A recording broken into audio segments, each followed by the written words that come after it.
Good morning student. आज के class में आप सभी लोग मैथ के अंतर्गत क्लास 10th का जो मैथ का एक्सरसाइज 3.2 था उसके जो दो क्वेश्चन बच गए थे 6 और 7 के बारे में आप सभी लोग अध्ययन करेंगे। और इससे पहले के क्वेश्चन आप लोगों को पढ़ाया जा चुका है, ठीक है। तो 6 और 7 वाले प्रश्न को ही बताना है, इसके बाद ये एक्सरसाइज समाप्त हो रही है। फिर आपको प्रतिस्थापन विधि द्वारा दो चर वाले रैखिक समीकरण को हल करना सिखाया जाएगा। स्टार्ट करने से पहले आप सब लोग हमारे चैनल को कृपया सब्सक्राइब कर ले और बेल आइकन को भी प्रेस कर लीजिए। और उन बच्चों को भी बता दीजिए जो नहीं जानते हैं और जो भी आपके टच में है, जानकारी में है, आप जानते हैं उनको, तो उनको भी मेरा चैनल शेयर कर दीजिए। उनसे भी बोलिए वो भी सब्सक्राइब कर लें और बेल आइकन को भी प्रेस कर लें। ठीक, तो आइए स्टार्ट करते हैं। फर्स्ट क्वेश्चन जो 6 क्वेश्चन आपका है ये कुछ इस प्रकार से बेटा कि कह रहा है कि एक रैखिक समीकरण युग्म, एक रैखिक समीकरण 2x + 3y - 8 = 0, यहाँ पर लिखा हुआ है 2x + 3y - 8 = 0 दी गई है। मतलब एक रैखिक समीकरण युग्म आपको दिया गया है और वह रैखिक समीकरण 2x + 3y - 8 = 0 दिया गया है। दो चरों में एक ऐसी रैखिक समीकरण लिखिए ताकि प्राप्त युग्म ज्यामितीय निरूपण, प्राप्त युग्म जो है उसका ज्यामितीय निरूपण जैसा कि है। ठीक है, मतलब एक समीकरण आपको दिया गया है 2x + 3y - 8 = 0 और इसके अलावा एक रैखिक समीकरण आपको और लिखना है इसके साथ। ये दिया गया है 2x + 3y - 8 = 0, एक आपको अपने आप ज्ञात करना है, लिखना है, जिससे वह समीकरण युग्म जो हो प्रतिच्छेद करती रेखाएं हो। दोनों समीकरण जो जब एक दिया गया है एक और लिखेंगे तो दो समीकरण हो जाएंगे, तो उनके द्वारा जो रेखाएं होंगी वो पहले नंबर पे कह रहा प्रतिच्छेद करती रेखाएं हो। एक ऐसा समीकरण युग्म लिखना है। जैसे पहला समीकरण युग्म आपका दिया हुआ है 2x + 3y - 8 = 0 दिया है बेटा, ठीक है। तो ये समीकरण आपका मान लेते हैं दिया हुआ है, फर्स्ट दिया गया समीकरण है। अब इसके साथ एक और ऐसा कोई समीकरण लिखो जिसके लिए दोनों प्रतिच्छेद करती रेखाएं हों। तो देखो, अब प्रतिच्छेद करती रेखाएं पहले में बात कर रहा है, प्रतिच्छेद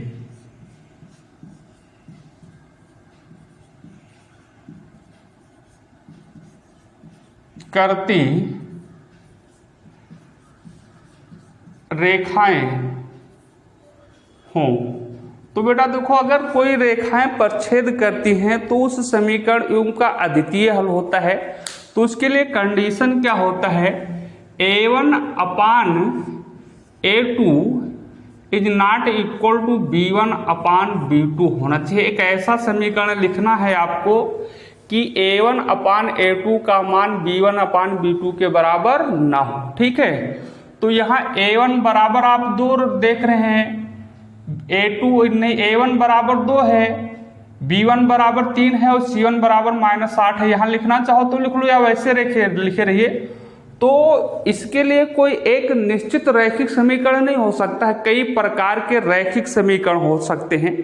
मैं आपको समझा रहा हूं। देखिए, मैंने लिख लिया 3x + 4y माइनस या प्लस कुछ भी कर सकते हैं 9 = 0। अब देखो, अगर a1 अपान a2 का मान ज्ञात करते हैं, a1 अपान a2, a1 इस समीकरण से निकालेंगे जो फर्स्ट है दिया गया, और जो मैंने लिखा वो सेकंड समीकरण युग्म ये है। तो a1 का मान कितना है 2 और a2 का मान कितना है इस समीकरण से 3। तो a1 अपान a2 बराबर है यार 2/3 तथा b1 अपान b2 निकाल के देख लो। तो b1 upon b2 equal to b1 का मान यहाँ से y का गुणांक समीकरण फर्स्ट से 3 है बेटा, और b2 का मान समीकरण सेकंड से y का गुणांक 4। तो देखो, a1 अपान a2 बराबर 2/3 और b1 अपान b2 बराबर 3/4, दोनों बराबर नहीं है। इसलिए दोनों रेखाओं के, इन दोनों समीकरण युग्म के जो आलेख होंगे, ग्राफ होंगे, रेखाएं होंगी, वो प्रतिच्छेद करती रेखाएं होंगी, मतलब प्रतिच्छेदी होंगी। तो कोई निश्चित नहीं है कि यही समीकरण रहेगा। दूसरा समीकरण आप इस तरह से ही लिखना है कि a1 अपान a2 का मान b1 अपान b2 के बराबर ना हो पाए बस। जिसे और लिख सकते हैं x प्लस वाई प्लस 8 बराबर 0, तो भी a1 अपान a2 का मान b1 अपान b2 के बराबर नहीं होगा।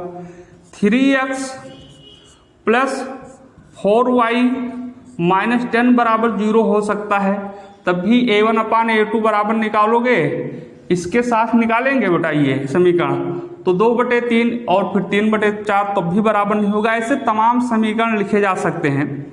तो 3x प्लस 5y प्लस 9 बराबर 0, ये ध्यान रखना है कि x का गुणांक x के गुणांक के बराबर न हो और y का गुणांक y के गुणांक के बराबर न हो, बस आपको ध्यान रखना है, ठीक है। और ये भी ध्यान रखना है कि सरल करने पर भी बराबर ना आ जाए, ठीक है। ऐसे 7x प्लस 3y प्लस 9 बराबर 0 ऐसे कुछ भी कर सकते हो, या 19 बराबर 0 कर दो, तमाम रेखाएं हो सकती हैं। तो बात हमारे ख्याल से आपके समझ में आ गया होगा, ठीक है। अब यहाँ देख लीजिए a1 upon a2 is not equal to b1 upon b2, तो ये चीज नहीं दिखाने की जरूरत है, केवल आपको ये समीकरण लिख लेना है, ठीक है बेटा। तो हमने आपको समझाने के लिए लिख दिया, ठीक है। अब इसके बाद भी अगर आपको कोई प्रॉब्लम होती है, कोई समस्या होती है, बात नहीं समझ में आता है, तो आप पूछ सकते हैं कमेंट करके, फोन करके, जिसमें आपको सुविधा होगा, ठीक है। तो अगला सेकंड स्टेप में ये कह रहा है कि एक समांतर मतलब एक समीकरण जो दिया गया है, अब एक और लिखना है कि समांतर रेखाएं हों, तो समांतर रेखाओं के लिए कंडीशन क्या होता है ये देखना है आपको बेटा, ठीक है। तो अब ये फर्स्ट हो गया आपका, यहीं तक का ही समीकरण केवल लिखना था। तो देखिए सेकंड में देखो, सेकंड में कह रहा है समांतर रेखाएं हों,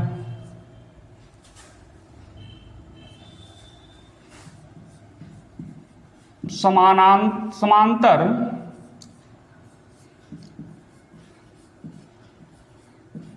रेखाएं हों। अब समांतर रेखाएं जो दो रैखिक समीकरण होते हैं उनके द्वारा रेखाएं जो होती हैं वो निरूपित रेखाएं समांतर कब होती हैं, ये आपको कंडीशन पता होना चाहिए। समांतर तभी होंगी जब उनके लिए जो अनुपात है a1 upon a2 is equal to b1 upon b2 is not equal to c1 upon c2, मतलब a1 अपान a2 का मान b1 अपान b2 के बराबर होना चाहिए और c1 अपान c2 के बराबर नहीं होना चाहिए।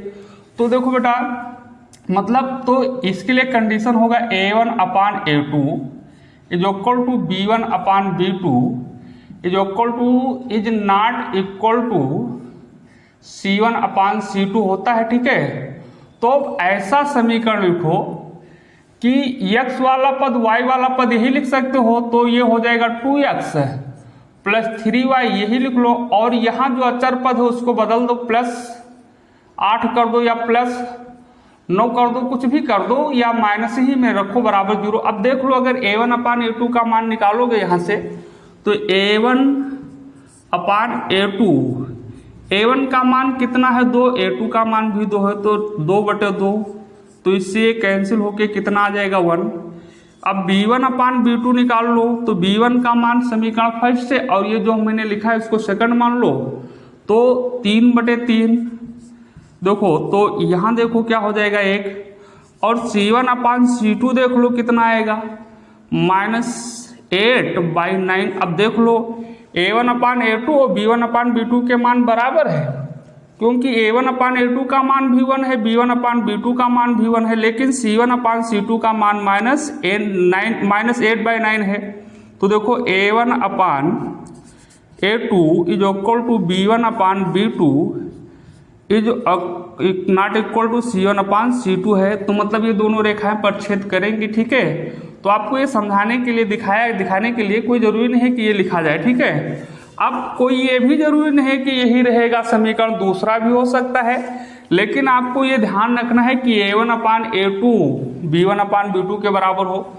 तो इसके x और y के गुणक में कोई संख्या लिख दिया जाए, जैसे दूसरा समीकरण लिखो तो 4x प्लस 6y और -10 बराबर 0 कर दो, तो भी नहीं बराबर होगा। देख लो A1 अपान A2 निकालोगे तो 2/4 1/2 आ जाएगा। B1 अपान B2 लिखोगे तो 3/6 1/2 आ जाएगा। C1 अपान C2 लिखोगे तो -10/-8/-10 आ जाएगा। तो बराबर नहीं होगा। A1 अपान A2 बराबर हो जाएगा B1 अपान B2 के, और C1 अपान C2 के बराबर नहीं होगा। अगर ये ना लिखना चाहते हो, कोई दूसरा समीकरण लिखना चाहते हो, दूसरा लिख सकते हो। 6x + 9y और +2 बराबर 0 हो गया। हमने इसमें 3 से गुणा कर दिया तो इसमें 3 से गुणा करके लिख ले, लेकिन यहाँ अचर पद आपको बदल देना है, ठीक है। अचर पद में गुणा करोगे तो गड़बड़ हो जाएगा। ऐसे तमाम समीकरण आप लिख सकते हैं, ठीक है बेटा। तो ये भी कर लेंगे आप लोग। आगे देखिए, 3rd नंबर में ये पूछ रहा है समपाती रेखाएं हों। समपाती रेखाओं के लिए प्रतिबंध क्या होता है? A1 upon A2 is equal to B1 upon B2 is equal to C1 upon C2, तीनों बराबर होते हैं। तो यहाँ 3rd नंबर में आपका हो जाएगा, लिख लो पहले, समपाती रेखाएं हों। समपाती रेखाएं हों। तो समपाती रेखाएं हों, इसके लिए आपका होता है A1 upon A2 is equal to B1 upon B2 is equal to C1 upon C2, ठीक है। अब कोई समीकरण लिख लो जिसके लिए कि A1 अपान A2 का मान B1 अपान B2 और C1 अपान C2 के क्या हो जाए, बराबर हो जाए, ठीक है बेटा। तो देखो कैसे लिखेंगे, देख लीजिए। अब इसी में है, इस समीकरण में चाहे 2 से पूरे में 2 से गुणा करके लिख दो, चाहे 3 से गुणा करके लिख दो, चाहे 4 से गुणा करके लिख दो, दिमाग लगाने की जरूरत नहीं है। तो मैं 2 से गुणा करके लिख देता हूं। तो ये हो जाएगा 4x + 3y, तो इसमें भी 2 से मल्टीप्लाई करोगे, 6y - 16 बराबर 0। आप इसका अनुपात निकाल के देखोगे तो सभी का बराबर ही आएगा, ठीक है। मतलब कुल मिला के ऐसे समीकरण लिखने हैं जो प्रतिबंध को फॉलो करे, प्रतिबंध को संतुष्ट करे, सेटिस्फाई करे। तो इस प्रकार से तमाम समीकरण लिख सकते हैं। कोई एक ही समीकरण बाउंड नहीं है कि एक ही समीकरण इसका सटीक आंसर होगा, इसके कई समीकरण हो सकते हैं, ठीक है बेटा।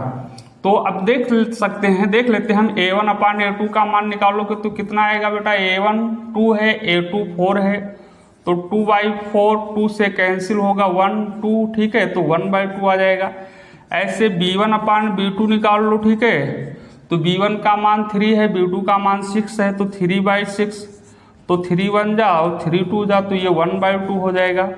ऐसे C1 अपान C2 निकाल लो, तो C1 का मान -8 अपान -16 है, तो माइनस से माइनस और 8 1 जा 8 और 2 जो, तो देखो 1/2 आ गया। A1/A2 बराबर भी 1/2 है, B1 अपान B2 बराबर भी 1/2 है, C1 अपान C2 बराबर भी 1/2 है।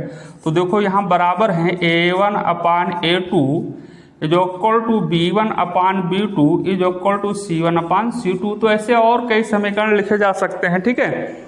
कोई एक ही समीकरण नहीं होगा। तो ये क्वेश्चन आपके समझ में आ गया होगा, ठीक। कोई भी क्वेश्चन दिया हो तो उसके अनुसार आप समीकरण लिख सकते हैं। तो ये 6 क्वेश्चन था। अब 7th पे हम आते हैं। देखो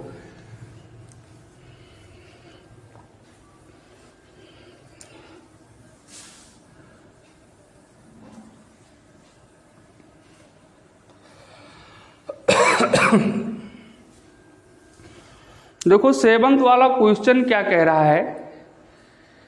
समीकरण, यहाँ समीकरण लिखा हुआ है, थोड़ा हो सकता है कम दिखाई दे रहा हो, तो ध्यान रखिए। समीकरण x - y + 1 बराबर 0 लिखा है बेटा, बराबर 0, और 3x + 2y - 12 बराबर 0, दो समीकरण युक्त दिए हैं। एक 7 वाला क्वेश्चन देखो, एक समीकरण आपका दिया है x - y + 1 बराबर 0, ये समीकरण फर्स्ट है। और तथा दूसरा मैं इस साइड में लिख लेता हूं, क्या दिया हुआ बेटा? 3x + 2y - 12 बराबर 0 दिया हुआ। दो समीकरण युक्त दिए हैं, ये समीकरण सेकंड है, ठीक है। अब आपसे कह क्या रहा है, समीकरण, इन दोनों जो समीकरण दिए हैं इनका ग्राफ खींचे, मतलब इनके ग्राफ खींचना है। तो ग्राफ खींच लेते हैं पहले अभी। और उसके बाद में कह रहा है यक्स अक्ष, जो यक्स एक्सिस है और इन रेखाओं से बने त्रिभुज, जो रेखा खींचेंगे दो भी ग्राफ मिलेगा दो, और यक्स अक्ष से एक त्रिभुज का निर्माण होगा। तो बने त्रिभुज के शीर्षों के निर्देशांक ज्ञात कीजिए। मतलब जो त्रिभुज बनेगा उनके शीर्षों का निर्देशांक आपको ज्ञात करना है, ठीक है। और दूसरी बात आगे ये कह रहा है कि त्रिभुजाकार पटल को छायांकित कीजिए। जो त्रिभुज बनता है उसको छायांकित भी करना है बेटा, ठीक है। तो देखिए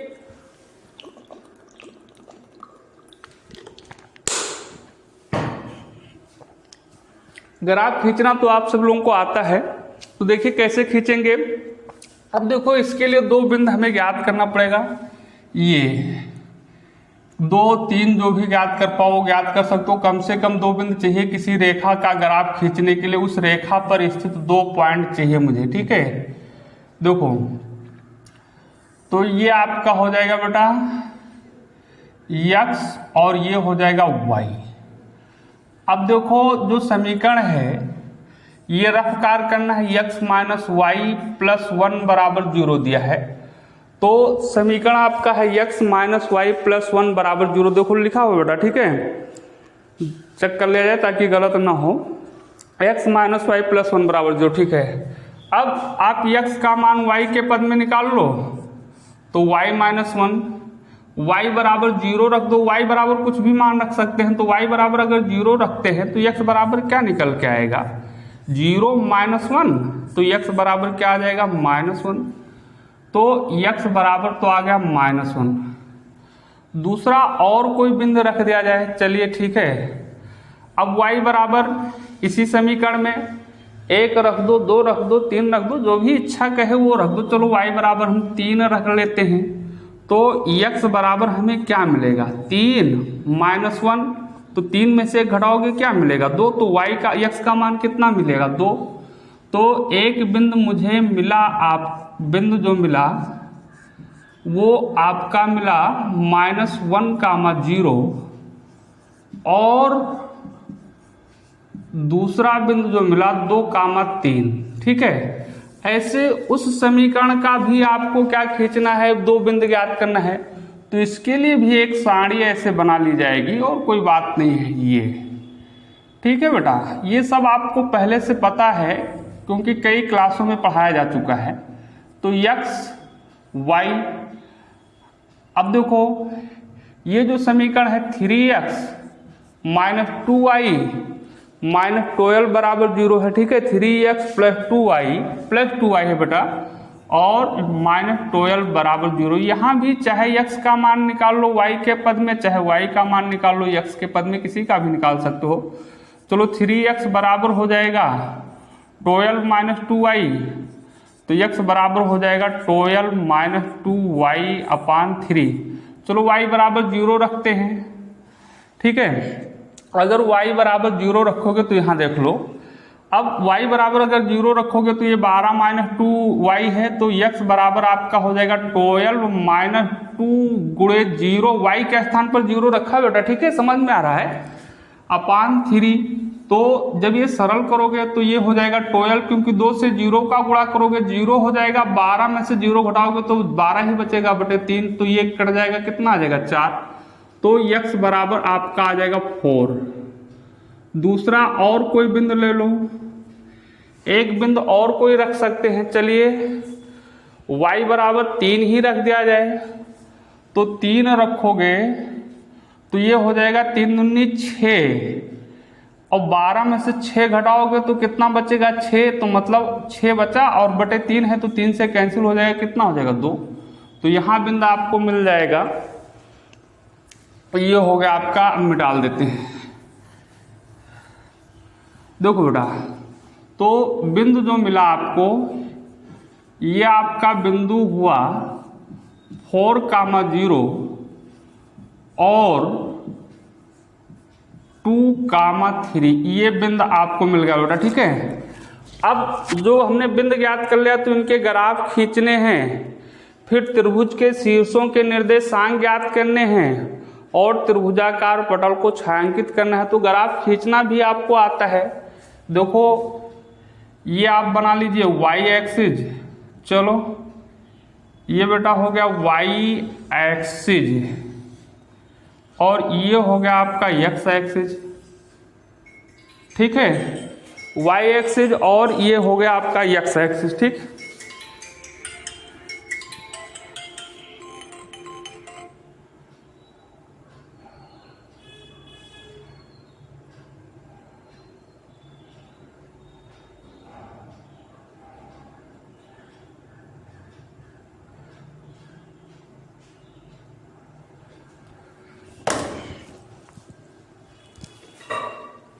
देखो ये वाई एक्सिस और एक्स एक्सिस होगा बेटा आपका। ठीक है,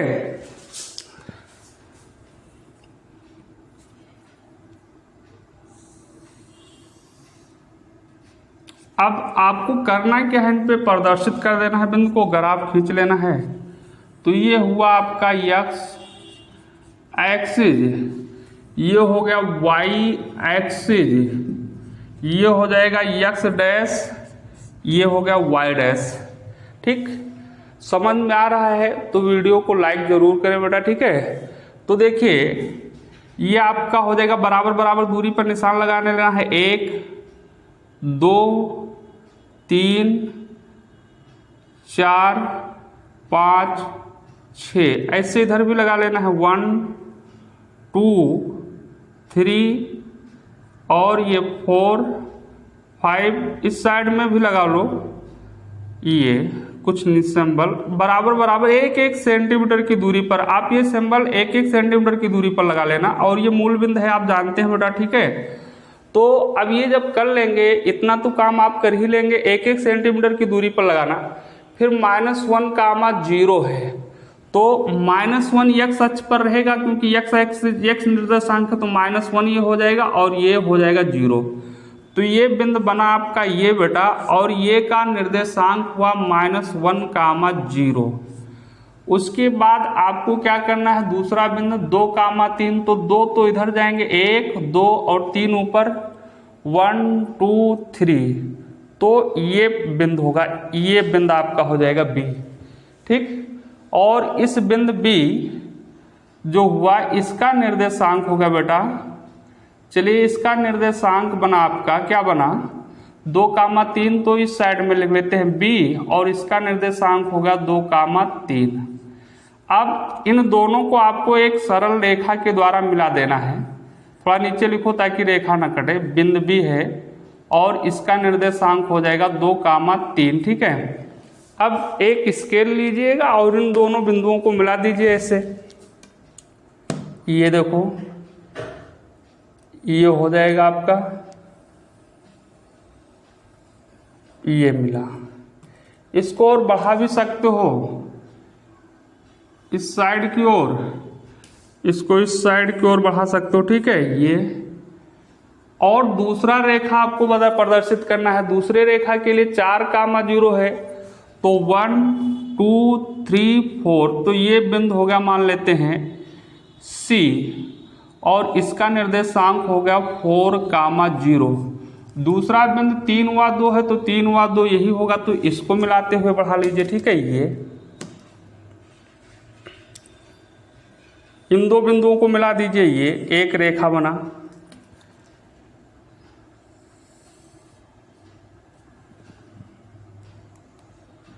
ये हो गया। इन रेखाओं के समीकरण भी लिख लो बेटा, इन्हीं के ऊपर जो रेखा है उसका। तो देखो इस रेखा का समीकरण है x - y + 1 = 0, और इस रेखा का समीकरण है बेटा 2x नहीं 3x + 2y - 12 = 0। ठीक है, अब आगे प्रश्न आपसे कह क्या रहा है, इतना बात आपके समझ में आ गया तो इस चीज को हम डाल देते हैं, जगह हो जाए। ठीक है, बोर्ड पे थोड़ा लिखने के लिए, क्योंकि अब आपको जो हम लिखेंगे वो आपको नीचे ही लिखना है इसके। ठीक है, फिगर के, तो इसको मैं डाल दिए बेटा।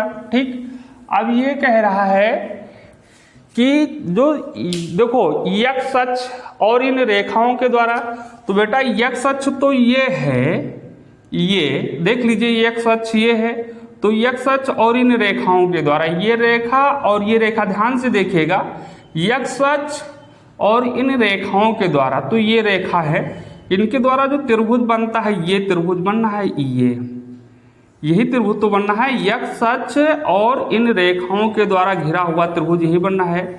इन त्रिभुज के शीर्षों का निर्देशांक ज्ञात कीजिए। शीर्ष किसे कहते हैं? जिस बिंदु पर त्रिभुज की दो भुजाएं मिलती हैं, एक शीर्ष ये है, एक शीर्ष ये है और एक शीर्ष ये है।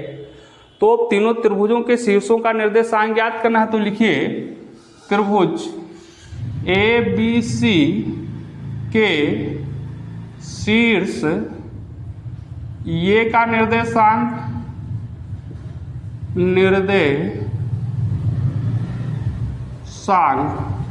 अब देखो शीर्ष ये का निर्देशांक आपको लिखना है। तो शीर्ष ये है, ए का निर्देशांक कितना है? -1, 0। तो शीर्ष ये का निर्देशांक है बेटा -1, 0। क्या लिखा हुआ है यहाँ पे? -1, 0। फिर आपको शीर्ष बी का निर्देशांक लिखना है। शीर्ष बी का निर्देशांक, तो ठीक है, देखो निर्देशांक, फिर बी का लिखेंगे और फिर सी का लिखेंगे। शीर्ष सी का निर्देशांक, तो देखो बेटा बी का निर्देशांक क्या है? बी बिंदु ये है और बिंदु बी का निर्देशांक कितना है? 2, 3। बिंदु बी का निर्देशांक, शीर्ष बी का निर्देशांक कितना है? 2, 3। यहाँ पे क्या लिखा बेटा? 2, 3। ठीक। शीर्ष सी का निर्देशांक, तो सी पॉइंट ये है और सी का निर्देशांक है 4, 0। तो ये हो जाएगा आपका सी का निर्देशांक 4, 0। ये निर्देशांक हो गए। इसके बाद और कुछ प्रश्न कहता है। प्रश्न ये कहता है त्रिभुजाकार पटल को छायांकित कीजिए। जो त्रिभुज बना है उसको छायांकित कर देना है। तो छायांकित मतलब ऐसे आपको निशान लगा देना है, या पेंसिल के नोक से ऐसे ऐसे ऐसे ऐसे इसको थोड़ा सा कलर कर दो, बस वो छायांकित हो जाएगा किसी भी प्रकार से। चलिए हम इस प्रकार से छायांकित कर देते हैं। ये त्रिभुजाकार पटल छायांकित हो गया। किसी प्रकार से आप कर लीजिएगा, ठीक है बेटा। ये आपका कंप्लीट पोर्शन होगा। ऐसे इस प्रकार से एक्सरसाइज 3.2 आपकी फिनिश होती है, समाप्त हो गई, ठीक है। ये आपको इतना काम करना था। अब एक्सरसाइज 3.2 में अगर कोई क्वेश्चन नहीं समझ में आता है या और कोई प्रकार के प्रश्न है तो आप पूछ सकते हैं। क्लास अच्छा लगे तो लाइक करें और कोई परेशानी हो तो कांटेक्ट भी कर सकते हैं। तो अगला क्लास जो होगा मेरा प्रतिस्थापन विधि द्वारा 2 चर वाले रैखिक समीकरणों को हल करना होगा। तो कल की क्लास में आप सभी लोग पढ़ेंगे। तब तक के लिए आप सभी लोगों को धन्यवाद बेटा, ठीक।